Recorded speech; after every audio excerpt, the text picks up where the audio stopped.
بسم اللہ الرحمن الرحیم۔ السلام علیکم ورحمۃ اللہ وبرکاتہ۔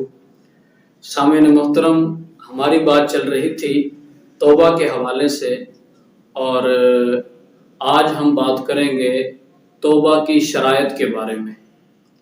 کون سا وہ شخص ہے کہ جو نبی پاک علیہ الصلوۃ والسلام کے اس فرمان التائب من الذنب کمن لا ذنب لہ، اس کے تحت توبہ میں داخل ہوتا ہے، اور نبی پاک علیہ الصلوۃ والسلام نے جو فرمایا ہے کہ توبہ کرنے والا ایسا ہے کہ جیسے اس نے گناہ کیا ہی نہیں، اس فرمان کے تحت جو داخل ہوگا، آج اس کے بارے میں بات کرتے ہیں کہ توبہ سے پہلے کتنی شرائط ضروری ہیں۔ حضرت سیدنا علی المرتضیٰ رضی اللہ تعالیٰ عنہ فرماتے ہیں کہ جو سچا بندہ ہے اور سچی توبہ کرنے والا انسان ہے، اس کے لیے توبہ سے پہلے 6 شرائط کا ہونا ضروری ہے۔ سب سے پہلے حضرت علی المرتضیٰ رضی اللہ تعالیٰ عنہ فرماتے ہیں کہ توبہ کرنے والا جو ہے وہ اپنے گناہوں پر شرمندہ ہو، نادم ہو، اور ایک حدیث پاک میں آتا ہے، کچھ الفاظ ایسے آتے ہیں کہ حقیقت التوبۃ الندم، توبہ کی حقیقت ہی یہ ہے کہ ندامت کرنا، اپنے گناہوں پر جو گزشتہ اس نے کیے ہیں اس پر شرمندگی اختیار کرنا۔ پہلی شرط حضرت علی المرتضیٰ رضی اللہ تعالیٰ عنہ نے یہ بیان فرمائی کہ اپنے گناہوں پر شرمندہ ہونا۔ دوسرا، توبہ سے پہلے جو شرط ضروری ہے، فرمایا کہ فرائض کی ادائیگی کرنا، یعنی جو گزشتہ زندگی کے اندر اگر کوئی نمازیں رہ گئی ہیں، اگر کوئی روزے اس کے ذمہ فرض تھے، یعنی رمضان المبارک کے روزے اگر اس نے چھوڑ دیے اور رمضان کے دنوں میں نہیں رکھے، تو اب اس کے ذمہ پر وہ جو ہے وہ قضا ہے، اس کی قضا لازم ہے، اس کی قضا کرے گا، اس کے بعد توبہ کرے، یا پھر توبہ کر لے گا، اس کے بعد بھی ان کی جو ہے نا وہ قضا لازم ہوگی، اور وہ روزے بھی رکھنے پڑیں گے اور نمازیں بھی ادا کرنی پڑیں گی۔ 2 شرائط ہو گئی۔ تیسری حضرت علی المرتضیٰ رضی اللہ تعالیٰ عنہ نے بیان فرمایا کہ اگر اس کے ذمہ قرض ہے تو قرض کو ادا کرنے کے بعد اس کی توبہ ہو سکتی ہے۔ ایسا نہیں ہے کہ کوئی شخص یہ کہے جی میں نے 5 لاکھ روپے کسی سے لے لیے، اب میں توبہ کر لیتا ہوں۔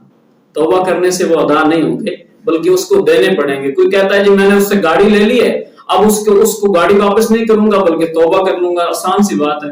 لیکن ایسا بالکل بھی نہیں ہے۔ توبہ آپ کو اس وقت کرنی ہوگی کہ جس وقت اس کے پیسے واپس کریں گے، جو چیز لی ہے اس سے واپس کریں گے، اور جو قرض کسی سے لیا ہے اس کو واپس کریں گے۔ اور تیسری نہیں بلکہ چوتھی شرط بیان فرمائی حضرت سیدنا علی المرتضیٰ رضی اللہ تعالیٰ عنہ نے، فرمایا کہ کسی سے اگر جھگڑا کیا ہے تو اس سے جس سے جھگڑا کیا ہے اس سے معافی مانگے۔ ایسا نہیں ہے کہ حضرت جو ہے اس بندے سے معافی مانگنے سے پہلے اللہ تعالیٰ سے توبہ کرے، بلکہ اس بندے سے پہلے معافی مانگے اور اس کے بعد اللہ پاک کی بارگاہ میں توبہ کرنے آئے، اس کے بعد اللہ رب العزت توبہ کو قبول فرمائے گا۔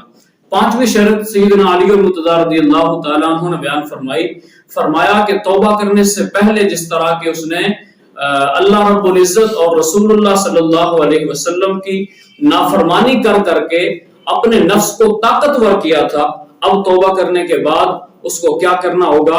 اللہ رب العزت کی فرما برداری اور نبی پاک علیہ الصلوۃ والسلام کی سنتوں پر عمل کر کے اس نفس کو کمزور کرنا ہوگا۔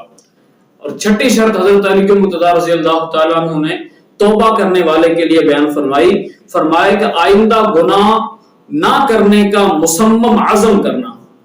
اب مصمم عزم کرنا، عزم کا میں آپ کو بتا دوں، ایک ہوتا ہے ارادہ، ایک ہوتا ہے عزم۔ ارادے کے اندر یہ ہے کہ ایک کام کو کرنا ہے لیکن اس میں نہ کرنے کا بھی پہلو موجود ہے۔ اور عزم کس کو کہتے ہیں؟